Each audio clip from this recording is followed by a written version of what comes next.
Hello and welcome to the online platform of Rouse Academy for Competitive Exams. And I, Pragya Pandey, welcome you all to our very special series on Daily News Review. बात करते हैं आज के महत्वपूर्ण articles की। सबसे पहले हम चर्चा करेंगे नेशनल गर्ल्स चाइल्ड डे के बारे में। 2024 में इसको यहाँ पर सेलिब्रेट किया जा रहा है। देखिए, नेशनल गर्ल्स चाइल्ड डे आप सभी याद रखेंगे। ये बहुत छोटे छोटे से फैक्ट होते हैं जो इम्पॉर्टेंट होते हैं। प्रत्येक साल 24 जनवरी को सेलिब्रेट किया जाता है ताकि जितने भी चैलेंजेस हैं जो कि बच्चियां यहाँ पर फेस करती हैं इंडियन सोसाइटी में, उसको लेकर अवेयरनेस फैलाई जा सके। साथ ही ये एक बहुत ही इंपॉर्टेंट डे हो जाता है क्योंकि ये इक्वल अपॉर्चुनिटी, चाहे हम जिस भी सेक्टर की बात करें, जैसे एजुकेशन, हेल्थ केयर, न्यूट्रिशन, इन सभी के सेक्टर में जो भी बच्चियां हैं उनके लिए इक्वल अपॉर्चुनिटी के साथ साथ जो उनके साथ अन्याय हो रहा है, इनजस्टिस हो रहा है, उसको भी कन्फ्रंट करने के लिए, अवेयरनेस फैलाने के लिए यहाँ पर ये कार्यक्रम किया जाता है, विच इज़ वेरी इंपॉर्टेंट। चलिए बात करते हैं कि आखिर इसका जो थीम है, हर जो भी चीज़ सेलिब्रेट की जाती है उसका कुछ थीम होता है। तो देखिए 2024 के लिए कोई थीम यहाँ पर डिसाइड नहीं की गई है। हालांकि गवर्नमेंट की जो प्रीवियस थीम्स थी, जिनकी अगर हम बात करें, empowering girl child for a brighter tomorrow, जो कि 2019 की थीम थी, और साथ ही डिजिटल जनरेशन, आर जनरेशन, जो कि 2021 की थीम थी, उसी पर पूरा फोकस यहाँ रखा जा रहा है।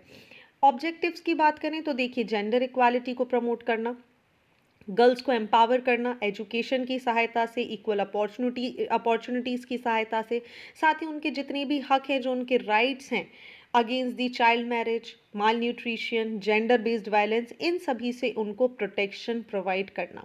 सिग्निफिकेंस क्या हो जाता है, देखिए अवेयरनेस यहाँ पर फैलाई जाती है सोसाइटी में। जो भी बच्चियाँ हैं उनके जो अधिकार हैं, उनको एजुकेशन देना क्यों ज़रूरी है, उनका ऑल ओवर अगर हम वेल बीइंग की बात करें तो इसको लेकर बहुत सारी चीज़ें की जाती हैं। साथ ही बहुत सारे इनिशिएटिव्स लॉन्च किए जाते हैं, जैसे sports event, cultural program, career guidance session, health and hygiene workshop, story telling session, ताकि जितनी भी जो इंस्पायरिंग वुमेन है दे कैन कम इन फ्रंट और बाकी बच्चियों को ये यहाँ पर आगे आने के लिए प्रोत्साहित कर सकें।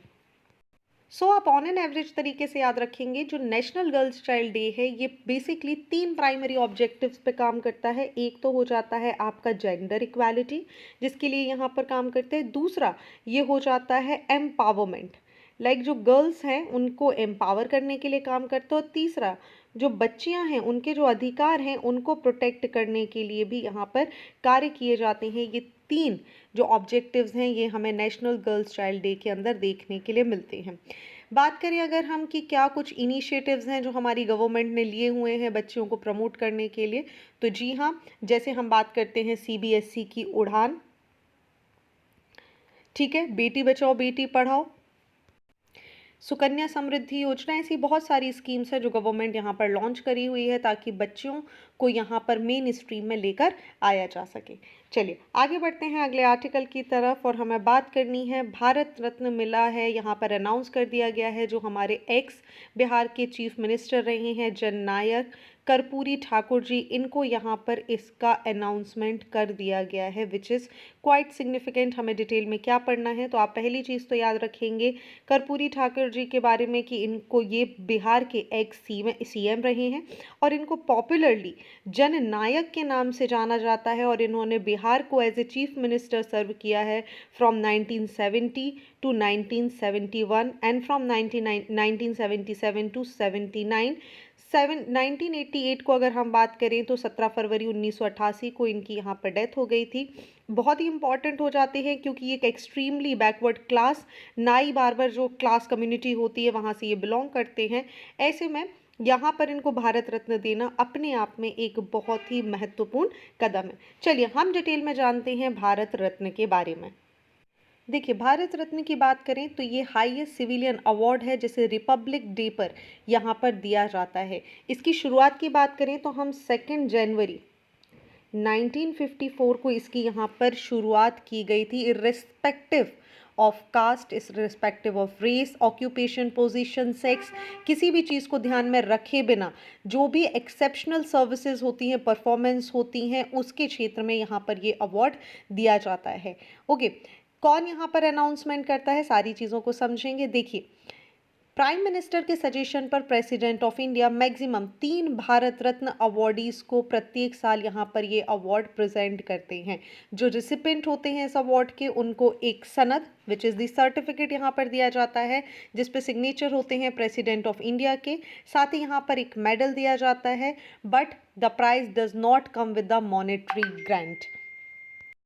अब देखिए, एक और चीज़ आप याद रखेंगे, इंडिया कॉन्स्टिट्यूशन के अगर हम आर्टिकल 18 क्लॉज 1 की बात करें, तो जितने भी अवॉर्डीज़ होते हैं जिनको भारत रत्न यहाँ पर दिया जाता है, वो कहीं भी अपने नाम के आगे या पीछे एज ए प्रीफिक्स या सफिक्स भारत रत्न का इस्तेमाल नहीं कर सकते। So there is no formal requirement कि भारत रत्न को किस तरीके से ग्रांट किया जाएगा या केवल और केवल इंडियंस को दिया जाना है, क्योंकि इसके लिए हमें एक बहुत अच्छा एक्सेप्शन याद रखना होगा।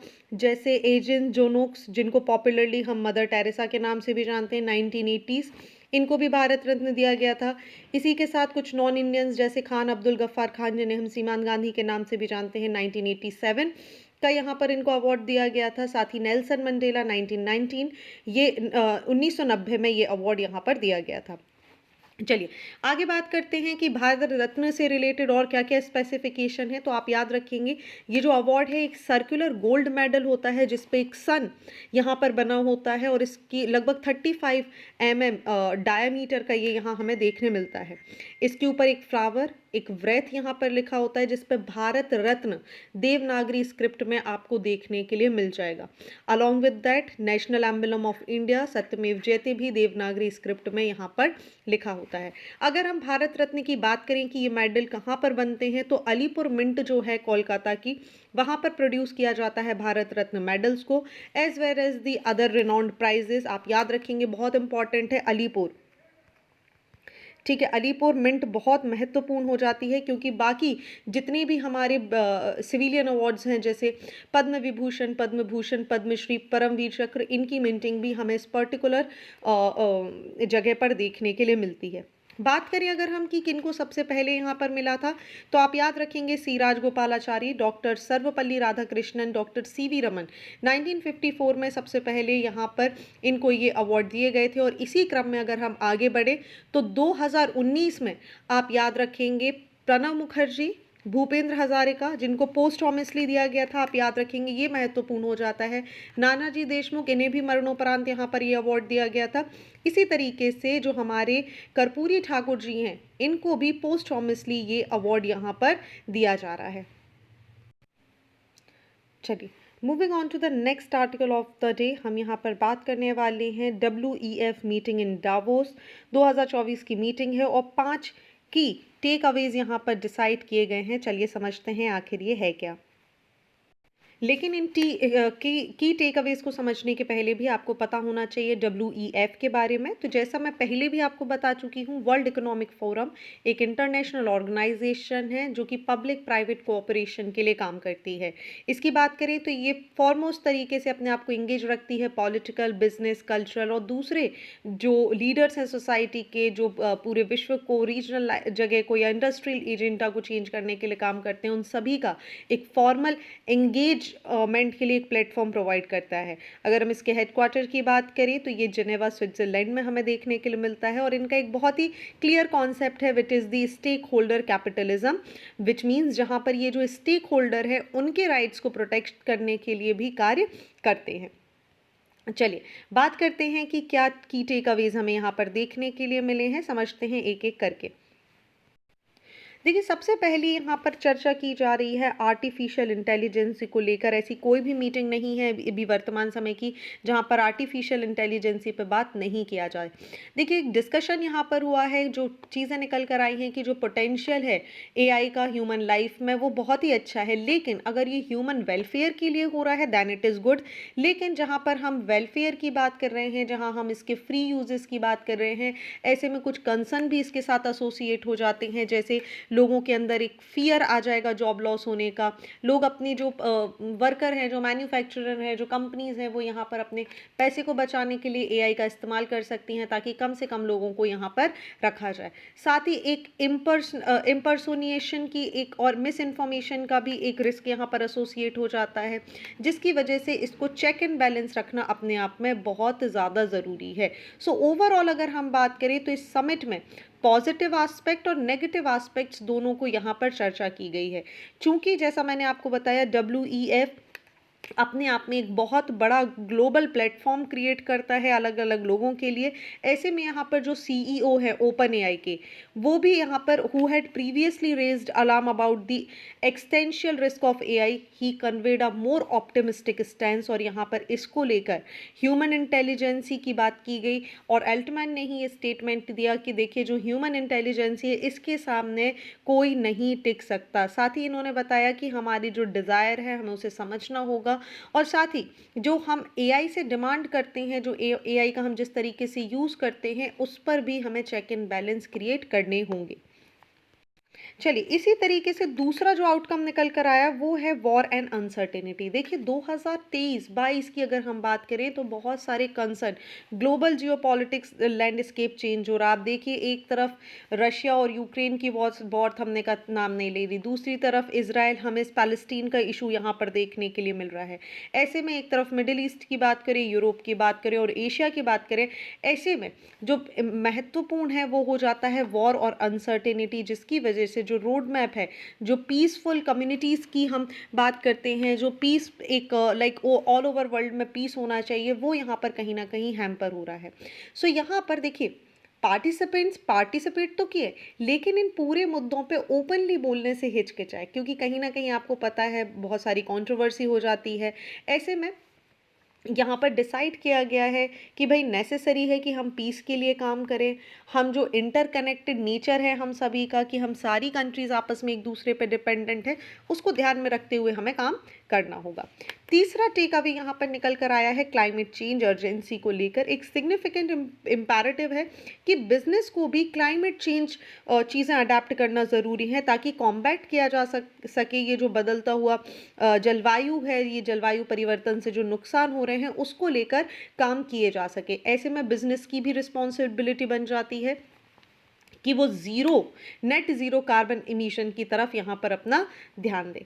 नेक्स्ट यहाँ पर बात की गई है चाइना के इकोनॉमिक चैलेंजेस को लेकर, जिसको हमें पढ़ना बहुत ज़्यादा ज़रूरी नहीं है। और फाइनली इंडिया के ट्रांसफॉर्मेटिव प्रेजेंस के बारे में यहाँ पर चर्चा की गई है। मैकेंजी एंड कंपनीज ने असेसमेंट दिया है दावोस में कि इंडिया एक रैपिड ग्रोइंग इकोनॉमी है, फास्टेस्ट ग्रोइंग इकोनॉमी बन चुकी है ये दुनिया की, और वो टाइम बहुत ज़्यादा दूर नहीं है जब India will do a lot of change. ऐसे में इंडिया की तरफ से पहुँचे हुए बहुत सारे जो इंडस्ट्रियलिस्ट हैं, इन्होंने बताया कि इंडिया का फ्यूचर क्या है, क्या इंडिया में इकोनॉमिक पोटेंशियल है, किस तरीके से इंडिया एक डाइवर्स प्लेटफॉर्म यहाँ पर प्रोवाइड कर देता है बाकी इकोनॉमीज़ के लिए, so that they can come and they can invest in India for the betterment of the future. चलिए, moving on to the next article of the day, और हम बात करने वाले हैं आज के सबसे महत्वपूर्ण आर्टिकल को लेकर, which is the free movement regime along the Myanmar border, rational and criticism. देखिए इंडिया म्यांमार बॉर्डर यहाँ पर फेंस हो रही है, ठीक है, इसको फेंसिंग कर दिया जाएगा, और जो गवर्नमेंट है ये रिकंसीडर करने वाली है अपने फ्री मूवमेंट रिजाइम को लेकर, जो कि इंडिया ने साइन किया हुआ है म्यांमार के साथ। आप सभी को पता है इंडिया और म्यांमार के बीच में अचानक से बहुत सारे इशू हमें देखने के लिए मिल रहे हैं, बिकॉज म्यांमार देखिए यहाँ से बैक ऑफ कर चुका है हमारी जो ओपन ओशन पॉलिसीज़ हैं उसको लेकर। अब देखिए इस फेंसिंग से असर क्या होगा। देखिए डिसाइड किया गया है कि 1643 किलोमीटर लंबी बाउंड्री यहाँ पर बनाई जाएगी थ्रू मणिपुर, मिजोरम, असम, नागालैंड एंड अरुणाचल प्रदेश, जिसकी वजह से आप देखेंगे आज की डेट में ये एरिया पूरा अनफेंस आपको देखने मिलता है, जिसमें इंडिया और म्यांमार के बीच में हमें इशू देखने के लिए मिल सकते हैं। देखिए इंडिया और म्यांमार के बीच में फ्री मूवमेंट रिजाइम को इम्प्लीमेंट किया गया था 2012 में, जो कि कहीं ना कहीं इंडिया और म्यांमार के एक ट्रस्ट रिलेशनशिप को भी दिखाता है। इस मूवमेंट, इस पर्टिकुलर एग्रीमेंट की अगर हम बात करें तो जितनी भी ट्राइब्स थी हमारी जो बॉर्डर्स के दोनों तरफ रहती हैं, अगर हम म्यांमार और इंडिया की बॉर्डर की बात करें तो दोनों जो कम्युनिटीज़ हैं, दोनों जो एरियाज़ हैं जो इसके आसपास 16-16 किलोमीटर के दायरे में रहते हैं, वो आपस में एक स्थान से दूसरे स्थान पर ट्रैवल कर सकते हैं विदाउट रिक्वायरिंग वीज़ा। ओके, अब ये जो इंट्रोडक्शन था एफएमआर का, ये कहीं ना कहीं इम्पॉर्टेंट था क्योंकि ये हमारी जो लुक ईस्ट पॉलिसीज़ है, लुक ईस्ट पॉलिसी के लिए बहुत इम्पॉर्टेंट था क्योंकि हम नॉर्थ ईस्ट के डेवलपमेंट के लिए यहाँ पर काम कर रहे थे।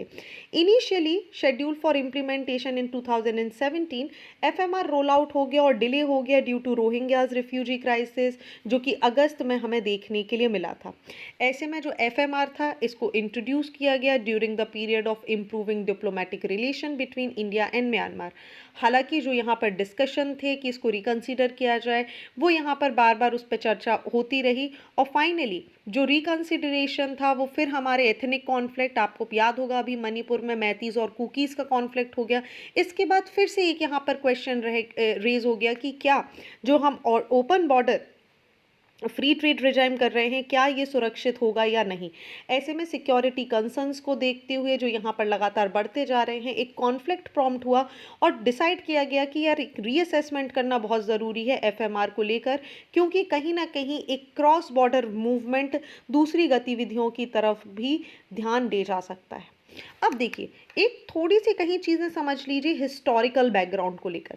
देखिए, ब्रिटिशर्स के टाइम पीरियड की अगर हम बात करें तो इंडिया म्यांमार बॉर्डर को 1826 में डिमार्केट कर दिया गया बिना लोकल पॉपुलेशन से यहाँ पर कंसल्ट किए हुए। ऐसे में जो एक एथनिसिटी के लोग थे, एक कल्चर के जो लोग थे, वो यहाँ पर दो अलग अलग नेशन में विभाजित हो गए। आज की डेट में अगर हम बात करें तो दोनों बॉर्डर्स के आसपास रहने वाले लोगों की हिस्टोरिकल लाइन सेम है, उनकी एथनिसिटी सेम है, उनका कल्चर सेम है, but because of the border they face a lot of issues. बहुत सारी जो एथनिक फैमिलीज हैं दे टाइज अक्रॉस द बॉर्डर। जो विलेजेस हैं मणिपुर में मोरिया रीजन और नागालैंड के मॉन district, they experiencing the border passing through homes and villages also, so this is also one of the issue। आप देखिए बिल्कुल ये यहाँ पर बना हुआ है मोरिया, ठीक है, ये सेक्शन आपको देखने मिल रहा है, बिल्कुल बॉर्डर पर बना हुआ है। इसी की तरह अगर हम नागालैंड के मॉन डिस्ट्रिक्ट की बात करें विच इज़ हेयर, तो इनका यहाँ पर एक इशू है कि भाई हमारे तो घर और हमारे गांव के बीच से ये बॉर्डर निकल के चली जाती है। सो जियो पॉलिटिकल डिवीजन की अगर हम बात करें तो वो तो एक तरफ है, लेकिन जो लोग हैं जो यहाँ पर बॉर्डर के आसपास रह रहे हैं, still they are maintaining cultural and family connection, जिसकी वजह से जो नेशनल और इंटरनेशनल लेवल पर जो बॉर्डर है वो बना हुआ है। अब देखिए इशू कहाँ से आया। मैतीज और कुकीज़ का आपको इशू याद होगा। मैतीज ने अक्यूज़ किया कि ये जो माइग्रेंट्स हैं ये यहाँ से एलिजिडली नार्को टेरर नेटवर्क का पार्ट हैं, जो कि इंडिया म्यांमार बॉर्डर को यहाँ पर यूज़ करते हैं। एक अनफेंस्ड जो एरिया है इसको मॉनिटर करना भी बहुत ज़्यादा इजी नहीं है, स्पेशली इन मणिपुर जहाँ पर less than 6 kilometre is fenced. ऐसे में कंसर्न रेज हो जाता है कि जो अनइंटेंशनल फैसिलिटेशन है, जो इलीगल इमिग्रेशन है, जो ड्रग ट्रैफिकिंग है, जो गन रनिंग बिजनेस है, उसको किस तरीके से कंट्रोल किया जा सकेगा। इसी तरीके से इशू हमें देखने मिला जब मिलिट्री कूप हुआ म्यांमार में फरवरी 1, 2021 को, जहां पे परसिक्यूशन किया गया अगेंस्ट द कुकी चिन लोगों के खिलाफ। They has to led to the influx of Myanmarese tribal into India seeking shelter in Manipur and Mizoram. और उसी के बाद आप देखेंगे जो कुकी और मैती ट्राइब्स हैं उनका भी यहाँ पर आप देखेंगे आपस में झगड़े हो गए। ऐसे में एक जो कमिटमेंट था, अब ये सारी चीज़ें तो अपनी जगह ठीक थी, अब यहीं से एक और इशू निकल कर आया जब रेफ्यूजी मूवमेंट की वजह से लोकल लोगों को प्रॉब्लम होने लगी। सो स्टेट गवर्नमेंट भी यहाँ पर देखिए एकदम से बिल्कुल हलचल में आ गई और मणिपुर गवर्नमेंट ने यहाँ पर डिसाइड कर लिया और आइडेंटिफाई कर लिया 2187 इलीगल इमिग्रेंट्स को 2023 में। सितंबर 2022 में लगभग 5500 लीगल इमिग्रेंट्स यहाँ पर आए थे, ठीक है। वहीं बाकी आधे से ज़्यादा लोगों को वापस भेज दिया गया और कुछ लोग अभी भी यहाँ पर रह रहे हैं। ऐसे में इम्पॉर्टेंट हो जाता है कि ये जो इश्यूज़ हैं ये बार बार हमें देखने मिलेंगे, तो क्या यहाँ पर इस पूरे के पूरे सेक्शन में 1643 किलोमीटर लंबी हमें एक फेंसिंग करना ज़रूरी है या नहीं है। अब देखिए गवर्नमेंट उठ के कोई भी डिसीजन नहीं ले सकती, उनके भी अपने कुछ कंसर्न हैं। जैसे अगर हम यहाँ पर बात करें तो एक हमें पूरा का पूरा एरिया को समझना ज़रूरी है। मणिपुर गवर्नमेंट का बोलना है कि भई जो माइग्रेंट्स हैं वो इल्लीगली आ जाते हैं, हिली एरियाज़ में रहने लगते हैं और उसकी वजह से डिफ़ॉरेस्टेशन कर देते हैं। वहीं एविक्शन ड्राइव अगर यहाँ पर करी जाती है तो वहाँ पे वायलेंस हो जाता है, जो कि आप देखेंगे कुकी एंड नागा पीपल के बीच में यहाँ पर लड़ाई देखने मिली, कुकी और मैतीस के बीच में लड़ाई देखने मिली। इम्फाल वैली की बात करें तो जो कि प्रीडोमिनेंटली मैतीस के द्वारा इनहेबिटेट है। ऐसे में बहुत सारे इश्यूज जो हैं वो मणिपुर और उसके आसपास के लोगों को फेस करने पड़ते हैं। अलॉन्ग विद दैट अगर हम यहाँ पर बात करें तो 2400 से ज़्यादा लोग यहाँ पर शेल्टर और डिटेंशन होम्स में रह रहे हैं, जो कि म्यांमार के आफ्टर फ्लीइंग म्यांमार। अब इशू ये हो जाता है कि लोगों के अगर हम ध्यान में रखते हुए बात करें, इमिग्रेंट्स को ध्यान में रखते हुए बात करें, तो डिसीजन किस हिसाब से लिया जाएगा। देखिए जो इशू है इलीगल इमिग्रेंट्स का, ये बहुत ही सिग्निफिकेंट है, क्योंकि यहाँ से जो लोकल लोग होते हैं उनके बीच में कंसर्न आ जाता है, जॉब डिस्प्लेसमेंट होने लगते हैं, रिजल्ट इनटू वायलेंस हो जाता है, डिफॉरेस्टेशन हो जाता है, इलीगल सेटलमेंट्स हो जाते हैं, चेक एंड बैलेंस नहीं हो पाता, जो आपकी पॉलिसीज़ हैं उनका एक क्लियर कट इम्प्लीमेंटेशन हमें नहीं देखने मिलता, और इस सब का इशू पड़ता है इंटरनेशनल रिलेशंस पर, जो कि इंडो और म्यांमार की अगर हम बात करें तो दोनों कंट्रीज़ पर यहाँ पर असर देखने के लिए मिल जाता है। और केवल इशू यहाँ तक नहीं है, देखिए सिक्योरिटी चैलेंजेस भी हमें बहुत सारे देखने के लिए मिलते हैं। जैसे आप बहुत सारी वो चेकिंग यहाँ पर की गई, जिसमें पता चला कि आर्म एक्विजिशन हो रहे हैं, कैडर ट्रेनिंग यहाँ पर दी जा रही है, इलिसिट एक्टिविटीज़ हो रही हैं, ड्रग स्मगल किए जा रहे हैं, वेपन बेचे जा रहे हैं, फंड्स यहाँ पर एक क्रॉस बॉर्डर फंडिंग यहाँ पर की जा रही है। सो ये सारी चीज़ें जो इलीगल एक्टिविटीज़ हैं, इनकी भी जो केसेस हैं, जो डेटा है वो अपने आप में बहुत ज़्यादा हैं। अगर हम मणिपुर में बात करें तो narcotics drugs and psychotropic substances act के हिसाब से 625 से भी ज़्यादा लोगों को रिसेंटली यहाँ पर पकड़ा गया है, 500 से भी ज़्यादा केसेस यहाँ पर रजिस्टर हैं, जो कि अपने आप में बहुत बड़ा इशू है, क्योंकि बहुत बड़ी मात्रा में नारकोटिक सब्सटेंस जैसे हीरोइन, ओपियम, ब्राउन शुगर, गांजा, क्रिस्टल मेथ, याबा, इन सभी के जो आप देखेंगे जो साइकोट्रॉपिक ड्रग्स हैं, इनको यहाँ पर सीज किया जा रहा है, जो कि कहीं भी बिल्कुल अच्छी बात नहीं है। ऐसे में इंडिया के ऊपर एक बहुत बड़ा सिक्योरिटी चैलेंज हमें देखने मिलता है, जिसकी वजह से अगर हम देखेंगे तो आज की डेट में इंडिया उस कंडीशन में है कि killing the snake without breaking the stick अपने आप में एक बहुत बड़ा इशू क्रिएट कर देता है। चलिए बात करते हैं इंडिया की टॉय इंडस्ट्री को लेकर, समझते हैं कि आखिर टॉय इंडस्ट्री का सीन क्या है, किस तरीके से चीज़ें हमें देखने के लिए मिल रही हैं। देखिए पहले समझते हैं कि करंट स्टेट क्या है इंडिया की टॉय इंडस्ट्री को लेकर। तो देखिए जो ट्रेड बैलेंस है ये नेगेटिव हमें देखने मिला है, विच इज़ दी 1500 करोड़ इन 2015। ये यहाँ पर टर्न हो गया है into positive from 2021 after 23 years of gap, जो कि अपने आप में एक बहुत बड़ा सिग्निफिकेंट हो जाता है when it comes to export status. Export growth की बात करें तो 239%, आप देखिए बहुत अच्छा प्रतिशत है, 239% का एक इंक्रीज हमें देखने मिला है टॉय एक्सपोर्ट में बिटवीन 2014-15 टिल 2022-23। वहीं जो इंपोर्ट है, अब आप देखिए किसी भी कंट्री का जो इंपोर्ट है वो यहाँ पर हमारा जो इंपोर्ट है ये 52% डिक्लाइन हो गया है, राइट। अब ऐसे में इंपॉर्टेंस क्या है कि हम इंपोर्ट कम कर रहे हैं, हम एक्सपोर्ट ज़्यादा कर रहे हैं, विच मीन्स इंडिया अपने आप में कहीं ना कहीं टॉय मेकिंग इंडस्ट्री को लेकर एक बहुत अच्छा काम कर रही है। सो क्या फैक्टर रिस्पॉन्सिबल हैं कि इंडिया की जो टॉय इंडस्ट्री है ये इतना अच्छा कर पा रही है। तो देखिए जो टॉय इंडस्ट्री का परफॉर्मेंस है ये एट्रीब्यूट कर रहा है गवर्नमेंट के प्रोटेक्शनिस्ट मेजर, जैसे जो टैरिफ्स और इम्पोर्ट रिस्ट्रिक्शंस हैं उनमें यहाँ पर इंक्रीज किया गया है। रिजल्ट इनटू हम इम्पोर्ट कम कर रहे हैं, हम एक्सपोर्ट ज़्यादा कर रहे हैं। साथ ही जो इंट्रोडक्शन है क्वालिटी कंट्रोल ऑर्डर्स का, जो मैंडेटरी टेस्टिंग कर दी गई है जितना भी इंपोर्ट किया जाएगा कंसाइनमेंट, इसकी वजह से जो फॉरेन टॉयज़ हैं उनका इंडियन मार्केट में आ पाना, सर्वाइव कर पाना अपने आप में डिफ़िकल्ट बन गया है। रिजल्ट इनटू हमारा एक्सपोर्ट बढ़ गया है।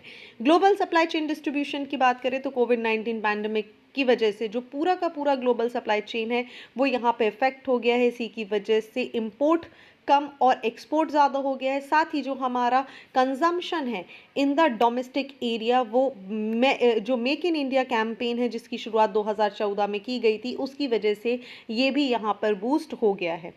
नाउ द क्वेश्चंस कम कि क्या कंसर्न है जो इंडिया टॉय इंडस्ट्री से रिलेटेड हमें देखने मिलेंगे। देखिए, एक है ओवर रिलायंस ऑन प्रोटेक्शनिज्म। जो इंडस्ट्रियल ग्रोथ है ये एट्रीब्यूट कर रही है to high import duties and trade barrier which way not be available for the longer term, क्योंकि कहीं ना कहीं एक टाइम के बाद हमें इन्हें ईजी करना होगा। ऐसे में जो पूरी तरीके से हमारी निर्भरता है कि हम ट्रेड बैरियर्स या इंपोर्ट ड्यूटीज़ के आधार पर अपने बिजनेस को बढ़ाएंगे, विच इज़ नॉट गुड, क्योंकि लॉन्ग रन में हो सकता है कि इन पॉलिसीज़ में कुछ चेंज आए, इंपोर्ट ड्यूटीज़ ईजी कर दी जाए, ट्रेड बैरियर को ईजी कर दिया जाए, सो फिर से जो इन्फ्लक्स है, जो इंपोर्ट है वो यहाँ पर बढ़ जाएगा और इंडस्ट्री जो है ये हिंडर हो सकती है। वहीं अगर हम बात करें तो कोई खास सिग्निफिकेंट यहाँ पर नहीं देखने मिला है। टॉय मैन्युफैक्चरिंग यूनिट्स में अगर हम बात करें तो टॉय प्रोडक्टिविटी जो है वो 7.5 लाख रुपीज़ से लेकर डिक्लाइन हो गई है only 5 lakh rupees in 2019 and 20। ऐसे में जो बहुत बड़ा कंसर्न हो जाता है प्रोटेक्टिव मेजर्स की वजह से, वो हो जाता है कि हम गवर्नमेंट सपोर्ट के बिना यहाँ पर काम नहीं कर पाएंगे, जिसमें हमें दूर होना होगा। So that what will happen कि प्रोडक्टिविटी बढ़ेगी, इनोवेशन बढ़ेंगे and toy industry can do something good in this particular sector. तो किया जा सकता है। देखिए, प्रोटेक्शनिज्म को यहाँ पर हमें ध्यान में रखते हुए यहाँ पर इन्वेस्टमेंट करना होगा, इनोवेशंस लेकर आने होंगे, डोमेस्टिक कैपेबिलिटी को ध्यान में रखना होगा, लोकल मैन्युफैक्चरिंग कैपेबिलिटीज़ को बढ़ाना होगा, एक इम्प्रूवमेंट करना होगा टॉय प्रोडक्शन यूनिट में when it comes to local consumption. दूसरा अगर हम बात करें तो पॉलिसी एंट्रेंचमेंट, यहाँ पर जो प्रोटेक्शनलिज्म है उसको दूर करना होगा, ट्रांसपेरेंट रखनी होगी हमारी पॉलिसीज़ को, स्पेशली IIML रिपोर्ट्स की अगर हम बात करें। सो ये सारी चीज़ों को ध्यान में रखते हुए ही आगे यहाँ पर इंडिया के टॉय सेक्टर में काम किया जा सकता है। अब आप सोच रहे होंगे कि टॉयज इंडस्ट्री इतनी इंपॉर्टेंट क्यों है। बहुत इंपॉर्टेंट है, सिग्निफिकेंस है। जब हम चाइल्ड डेवलपमेंट में बात करते हैं, चाहे कॉग्निटिव डेवलपमेंट की बात करें, फिजिकल, सोशल या इमोशनल डेवलपमेंट की बाट करें, so toy plays very important role. Other than that entertainment purpose में यूज़ होता है, amusement, relaxation, imaginative play, recreational में इनका इस्तेमाल होता है। एजुकेशन और लर्निंग के लिए बहुत इंपॉर्टेंट हो जाते हैं, ये फॉस्टर करते हैं क्यूरियोसिटी को, टीचिंग को एसेंशियल स्किल्स प्रोवाइड करते हैं। इकोनॉमिक इम्पैक्ट तो है ही, जैसे रेवेन्यू जनरेट हो रहा है, लोगों को जॉब मिल रही है, डोमेस्टिक कंजम्पशन हो रहा है, साथ ही टॉय ड्रिवन इनोवेशंस यहाँ पर बढ़ते हैं, टेक्नोलॉजिकल एडवांसमेंट हमें देखने मिलता है। सो अलॉन्ग विद दैट आप देखिए, टॉय अकेला सिर्फ इतना ही काम नहीं कर रहे, ये कल्चर, वैल्यू, ट्रेड, इन सब की डाइवर्सिटी को भी यहाँ पर इन्फ्लुएंस कर देते हैं, राइट। सो ऐसे में ये सारी चीज़ें इंपॉर्टेंट हो जाती हैं जब बात की जाती है इंडिया की टॉय इंडस्ट्री को लेकर। चलिए, तो ये थे आज के महत्वपूर्ण आर्टिकल। आई होप आपको सारी चीज़ें क्लियर हो चुकी होंगी। So thank you for watching this video. Do not forget to hit like button, comment your valuable feedback and also press the subscribe button to never miss any updates. Please follow us on Instagram and Facebook. Links are given below in the description box. Thank you and see you soon.